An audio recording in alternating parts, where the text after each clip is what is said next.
A great day. I hope you guys are having fun today and enjoying the weather outside. A little windy. Gracie and I did some working out in the yard today and everything, and starting to get the garden to where it needs to be, but I still have to get in there, finish raking it all out, then get the tiller, go through with everything. I'm going to take the tiller down, but I've got to have more compact dirt this year.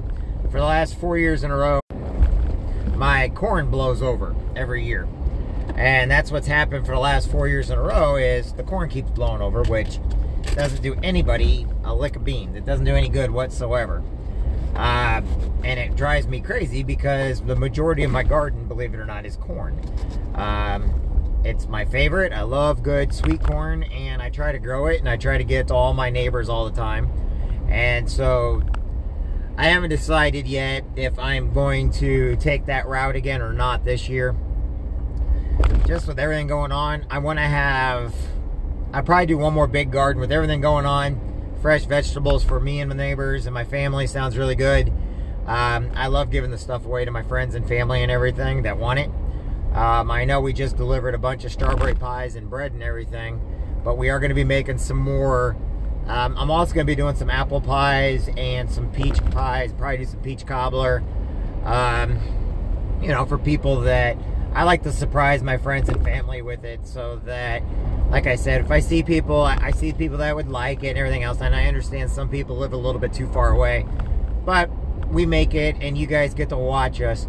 More and more of the videos that you're going to see of with Gracie are projects we're doing, not just goofing around, but actually projects and stuff. I know we like to have fun, and I know that Gracie and Ava have been asking me if they could do their own talk show that they would like, and I'm thinking, you know, that might be a great learning tool for them, to basically do a talk show and to prep it, plan it, pre-write it, pre-screen it, you know, things that you need to do in order to make an actual talk show and to have a good talk show.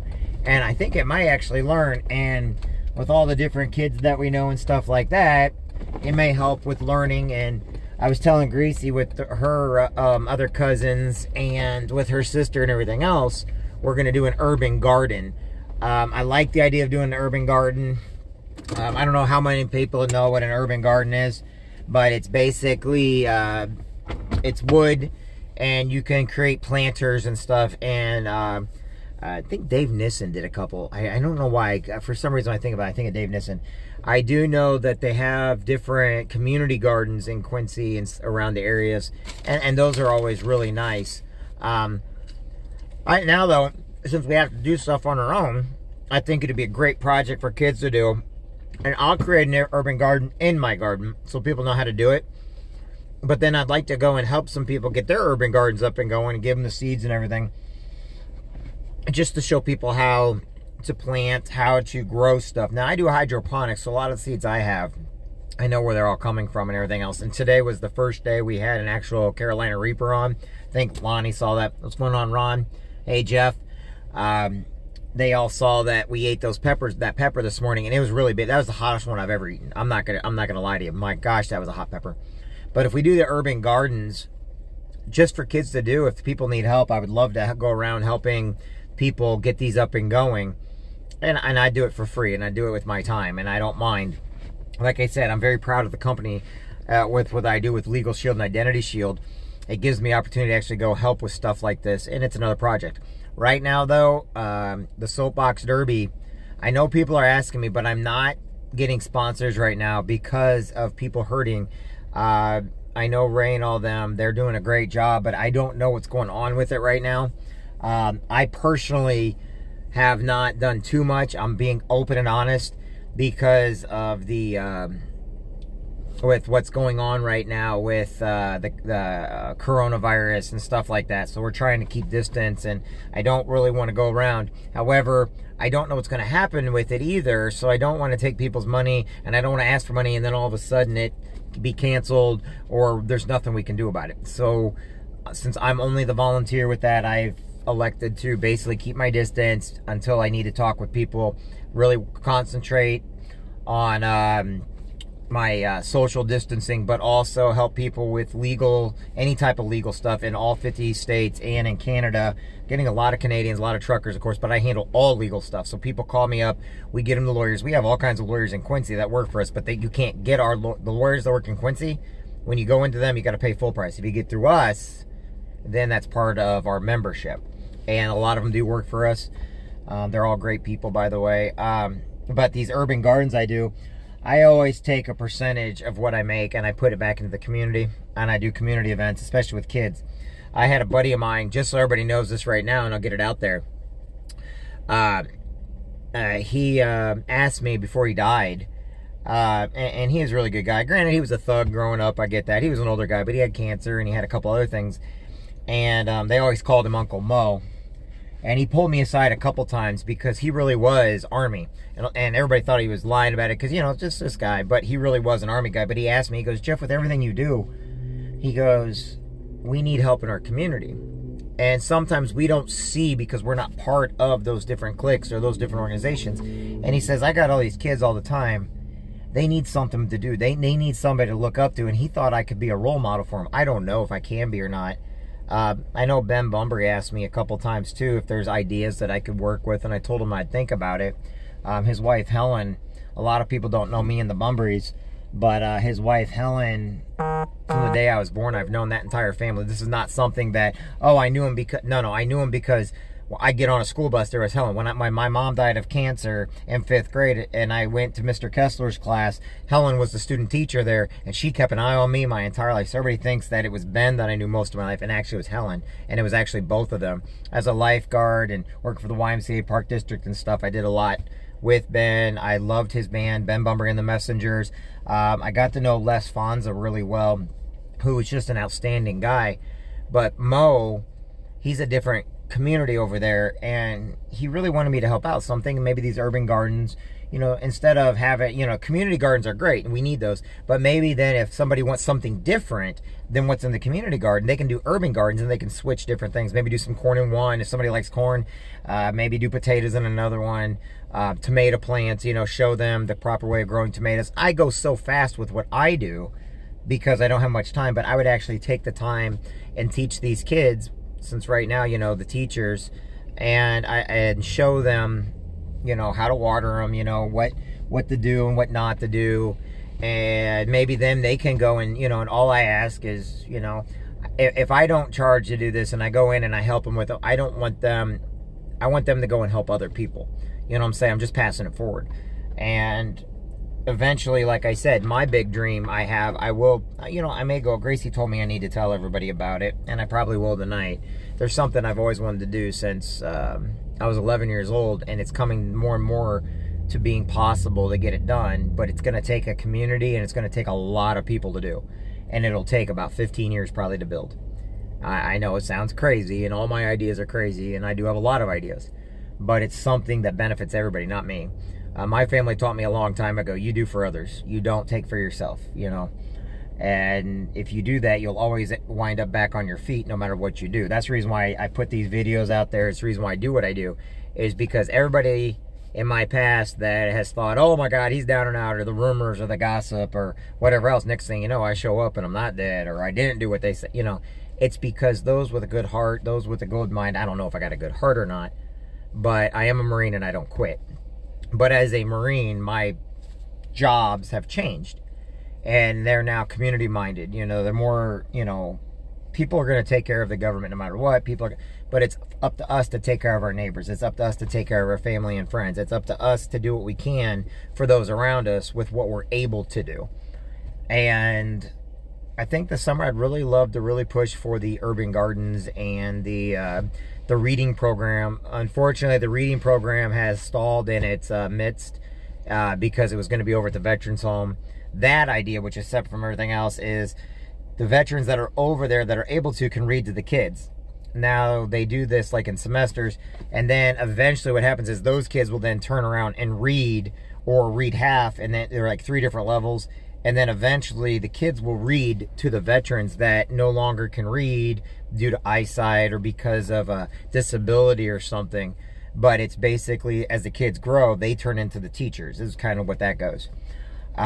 Teachers still to me are heroes, okay? Just like right now, the doctors and the nurses and everybody volunteering and everybody working with this coronavirus.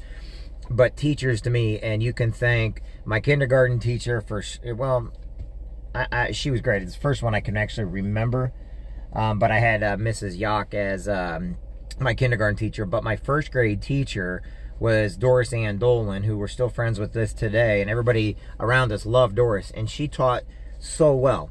She was a great teacher, you know. And later on, I had everywhere from Mrs. Endenbrock to Mrs. Mays to, yeah, I remember all my teachers. The first male teacher I had to have was Mr. Kessler, outstanding teacher. Mrs. Harborn for 6th grade. Love her to death and her family. I'm still, you know, I've been friends with her daughter, Sarah, for most of my life. And then, like I said, the reason why I got into wrestling and stuff like that was because of Mr. Frigo, Raleigh Platt, you know, Coach Platt, Coach Carnop. I can go on. I learned Greek mythology from Mrs. Mrs. Williams, who later on, I actually went to Greece when I was in the Marine Corps. So, to me, teachers had an impact. I never thought I was going to do it. The only thing about it is, which I've told this story many, many times, was I told off all my Spanish teachers, and I was kind of a freaking airhead, meaning, you know, I don't need it. And it turned out I was the one that needed it more than a majority of my friends. Half of my friends are all of a Hispanic background. They have some type of, you know, either from Mexico or Panama or Chile or, you know, now granted, Brazil speaks Portuguese, and I don't know any Portuguese very well, but there's, you know, I've been to Spain where I had to use it. You know, Italy, you know, that's a little bit different. So everything I learned, never thought I'd use, I was the first one to use it. And so I'm hoping maybe I can teach kids that maybe they may not understand what they're going, but later on in life they can use it. And I'm a big believer in, I think everybody needs to have gardens. I think everybody needs to plant flowers. Growth is a great thing, and you can use that then to show people, look, and you know, people tell me, well, I don't have a green thumb. You don't need a green thumb. Go buy a cactus. I mean, I fail more at my garden than anything else, but I can get people to help out that are farmers that would love to do it. And I'm hoping maybe that's something we can do, and we'll discuss more later on.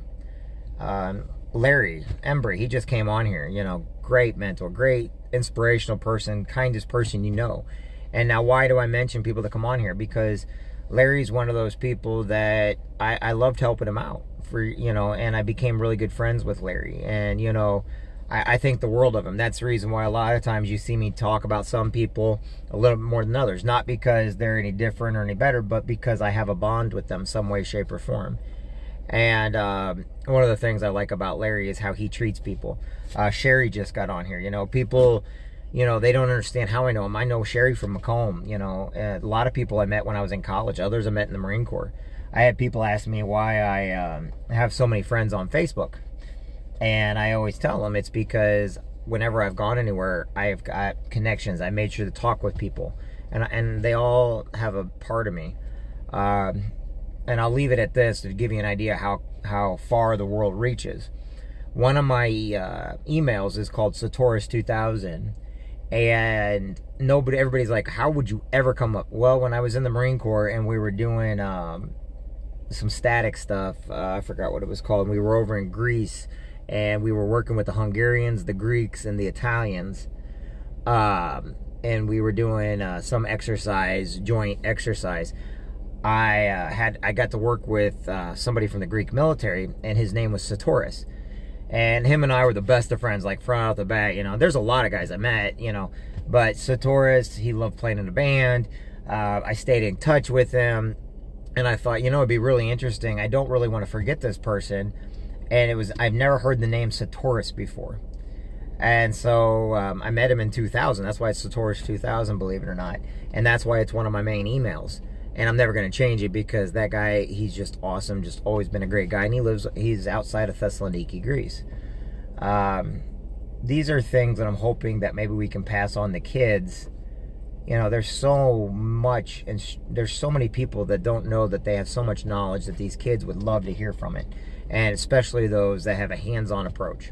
So that's what we're going to be doing. And we are going to see if we can help people. It's one reason why I haven't been reading too much except to adults lately. But for the longest time, I was also reading while kids could watch and stuff. I just don't have a set time for that. I am going to put on the horse videos again, of Gracie riding and everything, onto my YouTube page, and it will be a set time for that. Anyway, just anything and everything. I'm all over the place, and that's why a lot of people love me and hate me, because I really am. I have a broad spectrum of being all over the place, and I'm hoping that maybe one of my ideas or something will make a difference in somebody else's life, or if I don't actually get to one of the ideas, it may spark that same idea into someone else, and it helps them. And then I'm going to end with this. One of the things I learned from a lot of my friends is they need to feel wanted. They need to feel needed. They need to feel, and that's a positive. And the reason why I'm saying this is when I tell people to call people, you know, sometimes, you know, we can fake the funk and say things and be neutral by saying it. Other times you need to have a one-on-one with one of your friends and just say, look, you matter to me, and do things that make them know they matter and that makes them know they wanted. Sometimes people are in bad relationships where they're losing hope because the other person gives them no satisfaction, meaning they're not complimentary, they're just living with somebody, but there's no love or there's no communication anymore. And sometimes they need people like us to help re-trigger that communication they're having with their husband or wife. But sometimes they just need to feel they're important. You don't have to go out and do anything with anybody, but you do need to make people feel like they're important, especially right now, where it's going to get worse right now with this coronavirus. Why? Because people are trapped. They feel trapped. People like me who are used to being isolated due to where we're in the military, but we're around the same people. I always tell everybody, the Marines I served with, we hated each other when we were in. Believe it or not, Marines hate each other, but we actually love each other. That's why it's a brother relationship. That's why it's like, I will die for this person, whether I like them or not. I always find it funny because Jet Hibbert, you know, I had never taken enough time to get to know him too well, but I knew he was a Marine and everything. And I don't care about somebody's politics, but he's a great guy. And it's funny because we may not see eye to eye, or trust me, he's got political views. Me, I don't. But that doesn't mean I'm not going to defend everything he does, because he is a brother of mine. And you don't have to like or love your Marines that you served with, but you'll always miss them. And to me, that's a good thing. So we just need to make sure we matter to people. We need to make sure that people know that it's going to get better. We just have to wait this out. And like I said, you may not see it right now, but it's there. All right, everybody, I gotta go. I'll talk with everybody later. Have a good one.